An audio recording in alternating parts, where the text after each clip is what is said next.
तो अब हम नए कंसेप्ट पे आ गए जो है हमारा बीटा फंक्शन। तो अब यहाँ पे देखो द इंटीग्रल 0 to 1 x की power m-1 and 1 minus x की पावर n। यहाँ पे तुम्हें ध्यान ये रखना है कि x की पावर और 1 माइनस एक्स, यहाँ पे क्वांटिटी यही रहनी चाहिए, सेम रहेगा तभी तुम्हारा बीटा फंक्शन लग सकता है।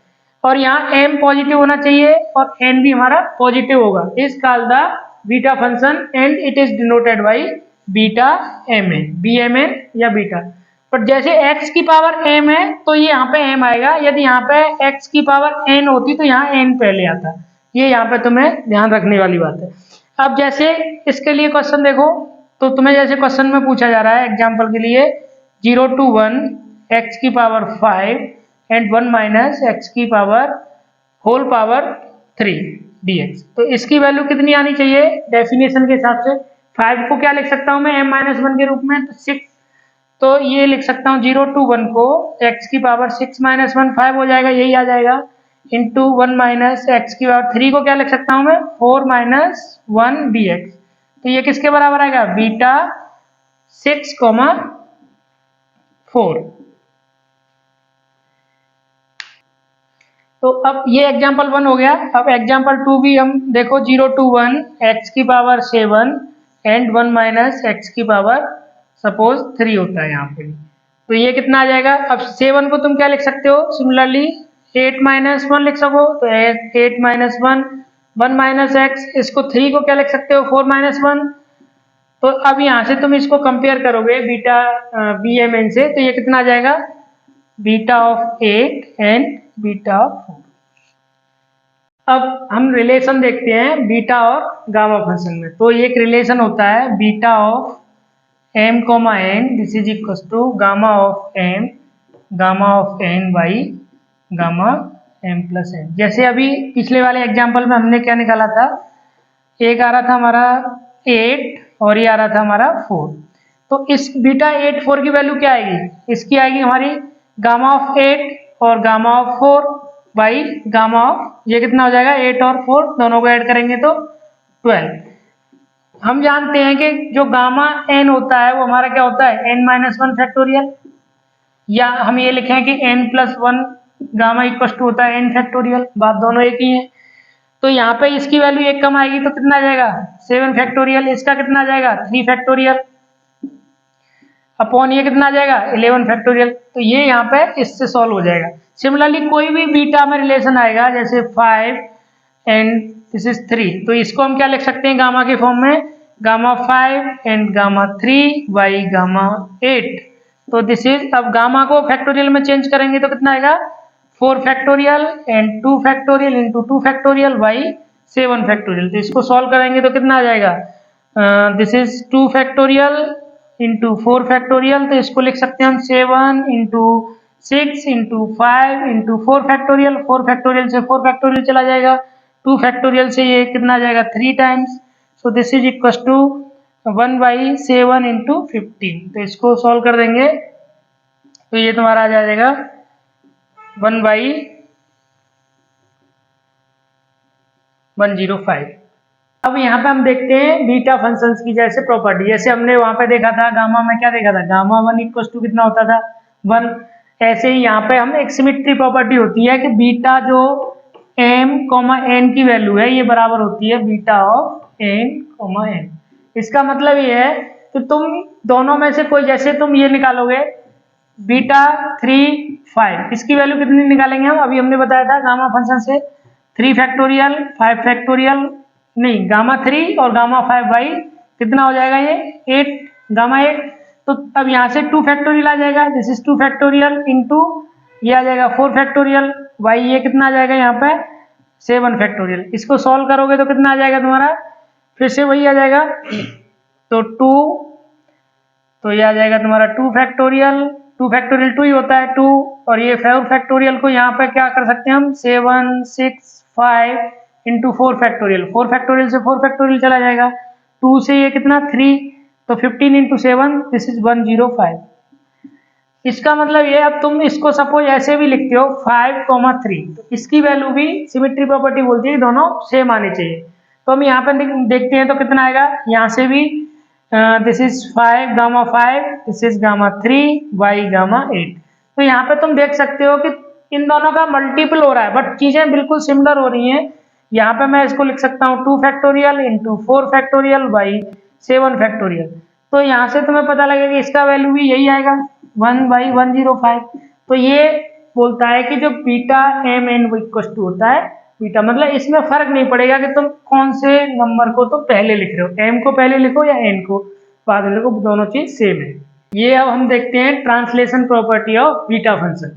तो beta M N equal to इसने बोला है कि ये होगा 0 टू इन्फिनिटी एंड एक्स की power m minus one upon 1 plus x की power m plus n d x. इसकी वैल्यू भी क्या आएगी, बीटा एम एन आएगी।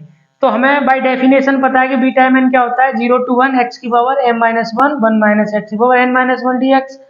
अब इस चीज को हमें कन्वर्ट करके लाना है इसमें, तो इसमें हमें सब्स्टिट्यूशन लेना पड़ेगा। तो हम लेट करते हैं, let x equal to 1 upon 1 plus y. तो जो dx है वो भी चेंज करना पड़ेगा। तो यहाँ से y क्या आ जाएगा, 1 प्लस वाई में इसको ऊपर ले जाऊंगा तो this is equal to 1/x। अब मैं y की वैल्यू निकालूंगा तो this implies y equal to 1/x minus one. अब लिमिट देखो कि जब मैं वेन x को हम 0 लेंगे, लोअर लिमिट 0 है तो 0 लेंगे तो 1/0 कितना हो जाएगा, तो y equal to 1/0 minus one. So this is equal to infinity minus one. Infinity में से बन जाएगा तो इन्फिनिटी बचेगा, तो जब x 0 होगा तो y इन्फिनिटी हो जाएगा। अब हमारे पास when x इक्वल टू 1 लिया तो y हमारा यहाँ पे क्या होगा, x इक्वल टू 1 लेंगे तो y equal to 1 minus one, तो y इक्वल टू हो जाएगा हमारा 0। तो हमारी लिमिट क्या आ गई, लिमिट आ गई हमारी इन्फिनिटी टू 0। ठीक, अब हमें dx चेंज करना है तो dx हम निकालेंगे तो dx कितना आएगा, देखो dx मतलब इसका डेरिवेटिव, तो 1/x जैसा है ये, तो इसका डेरिवेटिव आएगा minus one upon, so dx equal to minus one upon 1 plus y का whole square into d y. ठीक है, डी वाई आ जाएगा।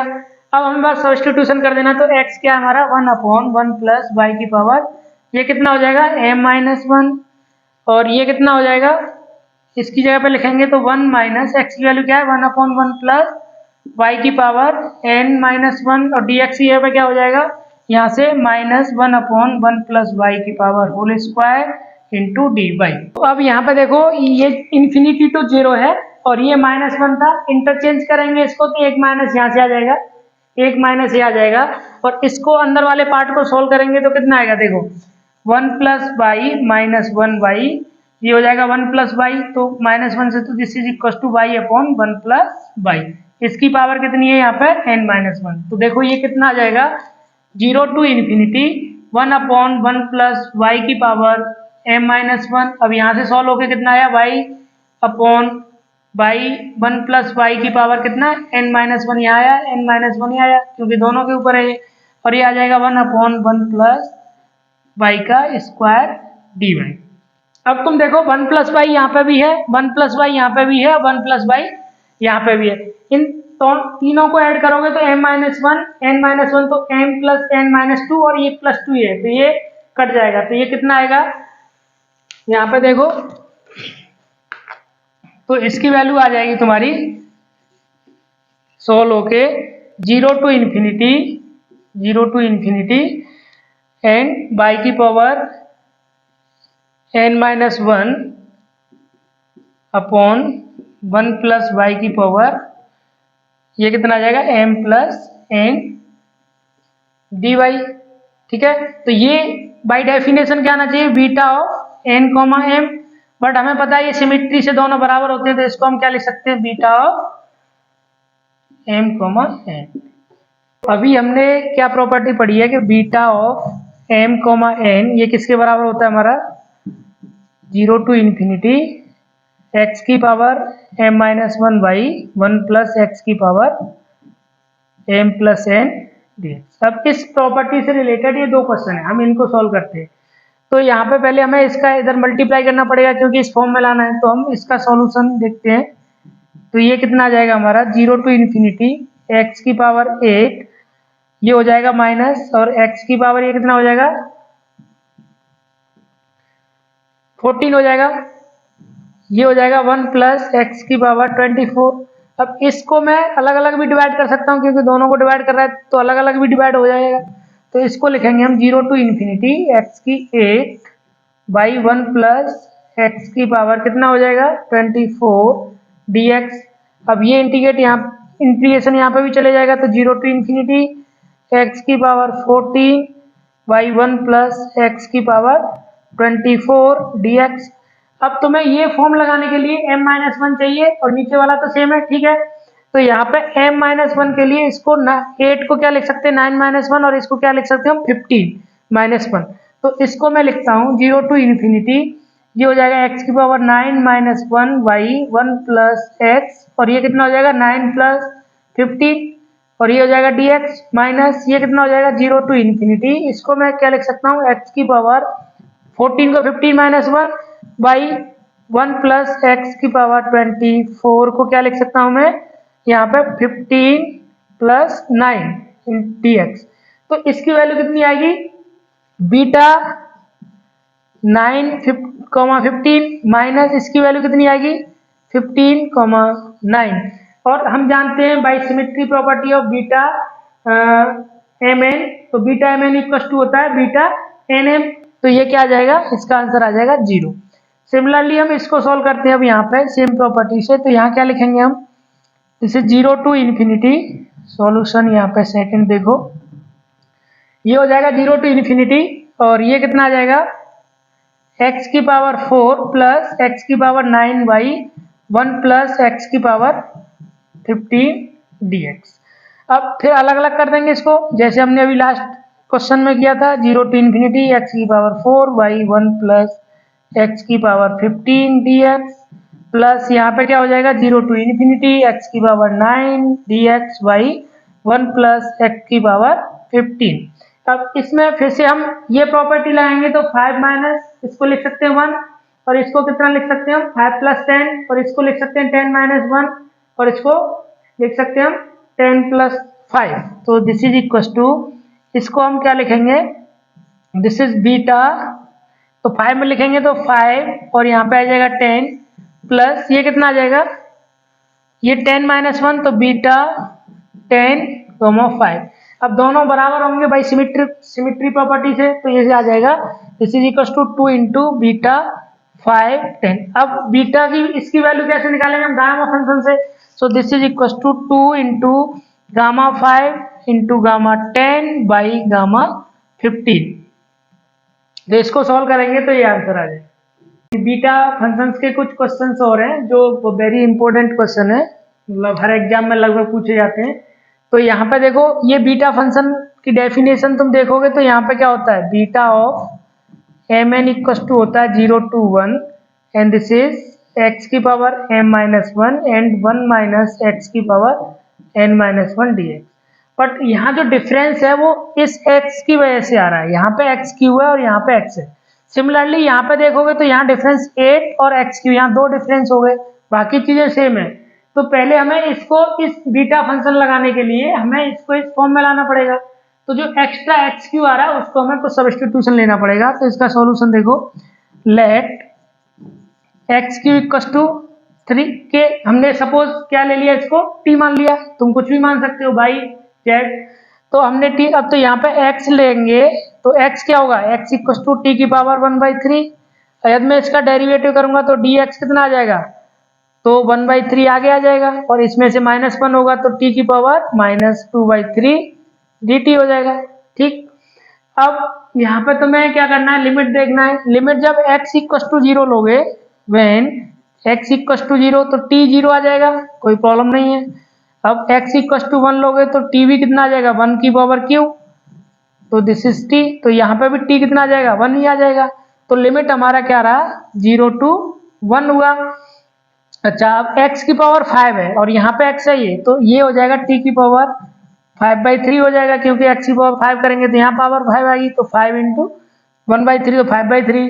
अब ये हो जाएगा 1 माइनस टी हो जाएगा, और यहाँ 10 ही रहेगा, और dx कितना हो जाएगा हमारा 1/3 t की पावर -2/3 dt। अब यदि हम इस t को और इस t को सॉल्व कर लें तो हमारा ये बीटा फंक्शन की फॉर्म बन जाएगी।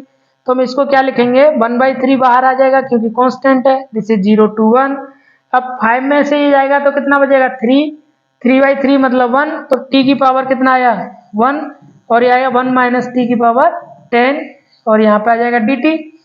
ठीक है, अब यहाँ पे इसको इस फॉर्म में लाने के लिए m-1 और यहाँ पे 1 है तो इसको हम क्या लिखेंगे 2-1, तो m की वैल्यू कितनी होगी 2, तो m2 हो जाएगा और यहाँ पे इसको 10 n-1 इक्वल टू 10 आएगा तो n क्या रहेगा 11, तो इसको हम लिख सकते हैं दिस इज बीटा 1/3, यहाँ पे आगे है 1/3 बीटा 2,11 और ये यहाँ पे हम रिलेशन से क्या निकाल सकते हैं Γ2 Γ11 बाई Γ13। ठीक है, अब गामा से तुम्हें पता है गामा और फैक्टोरियल में जो रिलेशन होता है दिस इज 1/3, ये कितना होगा एक कम हो जाएगा इसमें तो 1 फैक्टोरियल की वैल्यू 1 और ये हो जाएगा कितना 10 फैक्टोरियल और नीचे हो जाएगा तुम्हारा 12 फैक्टोरियल। जब तुम इसको सॉल्व करोगे तो 1/3 1/12 इंटू ये कितना बच जाएगा 11, तो इसकी जो वैल्यू आ जाएगी कितना आ जाएगा 1/12 इंटू 33, इसको सॉल्व करेंगे तो कितना आ जाएगा 1/396। तो अब हम इस क्वेश्चन नंबर 2 को देखते हैं। यहाँ पे 8 डिफरेंट है तो हमें यहाँ पे जो ये लेना पड़ेगा x की क्यू को हम इसका मल्टीपल लेंगे 8 का, क्योंकि 8t लेंगे तो 8 यहाँ पे है और 8 इंटू टी हो जाएगा, 8 बाहर आ जाएगा तो हमारा 1 माइनस टी हो जाएगा। हमारा टारगेट है कि इसको 1 माइनस टी बनाना। तो यहाँ पे देखो तो अब यहाँ x क्या हो जाएगा x इक्वल टू हो जाएगा 8t के पावर 1/3, इसका मतलब 2t की पावर 1/3। अब dx निकालेंगे तो कितना हो जाएगा dx equal to 2 into 1/3 t की पावर माइनस 2/3 dt। तो इसको और सॉल्व करेंगे तो ये आ जाएगा हमारा 2/3 t की पावर माइनस 2/3 और dt। और लिमिट देखो, लिमिट यहाँ पर 0 से क्या दिया है 0 और 2 दिया है, तो जब हम 0 रखेंगे व्हेन x इक्वल टू 0 तो t कितना हो जाएगा 0 हो जाएगा, क्योंकि 0 यहाँ पे है 8 से डिवाइड करेंगे 0 को तो फिर 0 आएगा। और व्हेन x इक्वल टू कितना आएगा 2, तो यहाँ पे कितना हो जाएगा 2 की power q equal to 8 into t, तो 8 इक्वल टू 8t, तो t इक्वल टू 1। तो लिमिट हमारी क्या आ गई है अब यहाँ पे ये जो इंटीग्रल है चेंज होके क्या बन गया हमारा this is equal to 0 to 1, क्योंकि t 0 से 1 जा रहा है एंड x की वैल्यू कितनी आ जाएगी 2 इंटू 1/3 और ये कितना आ जाएगा 8 माइनस 8t और ये 1/3 आ जाएगा। और dx की वैल्यू कितनी आ रही है 2/3 t की पावर माइनस 2/3 dt। अब बस इसको सॉल्व करना रह जाता है, तो 8 कॉमन लेंगे और 1/3 ऊपर है तो 2 और बाहर आएगा तो 2 एक यहाँ से एक यहाँ से एक यहाँ से, तो 8 आ गया और ये नीचे वाला 3। अब 0 to 1 ये कितना हो जाएगा t की पावर 1/3 और एक t की पावर ऐड हो जाएंगे ये तो माइनस है और ये हो जाएगा 1 माइनस t की पावर 1/3 dt। तो ये सॉल्व करेंगे तो कितना बच जाएगा यहाँ पे -1/3, तो this is equal to 8/3 0 to 1 t की पावर -1/3 1 माइनस t की पावर कितना आ जाएगा ये 1/3 इंटू dt। तो अब यहाँ पे तुम्हें इसकी m-1 को तुम रखोगे 1/3 तो m-1 इक्वल टू -1/3, तो m की वैल्यू कितनी आ जाएगी 2/3। ठीक है, तो this is equal to 8/3 into beta, ये आ जाएगा 2/3 और यहाँ पे कितना आ जाएगा 1/3 रखने के लिए n-1 इक्वल टू 1/3, तो n इक्वल टू आ जाएगा 1 प्लस 1/3, तो ये आ जाएगा तुम्हारा 4/3। अब इसको गामा फंक्शन से हम सॉल्व कर सकते हैं, तो इसको हमने पिछली वीडियो में निकाला है तो आसानी से निकाल सकते हैं, तो ये इसका आंसर हो जाएगा। तो डियर स्टूडेंट्स, अब तक हमने बीटा फंक्शंस के क्वेश्चंस देख लिए, अभी बीटा फंक्शन में कुछ क्वेश्चन और रह जाते हैं जो हम नेक्स्ट वीडियो में कंप्लीट कर देंगे, तो बीटा और गामा का लगभग कंप्लीट सिलेबस हो जाएगा। तो हमारे चैनल को सब्सक्राइब कर लीजिए ताकि तुम्हें नई वीडियो का नोटिफिकेशन आ जाए और तुम्हारा भी काम आसान हो जाए। Thank you.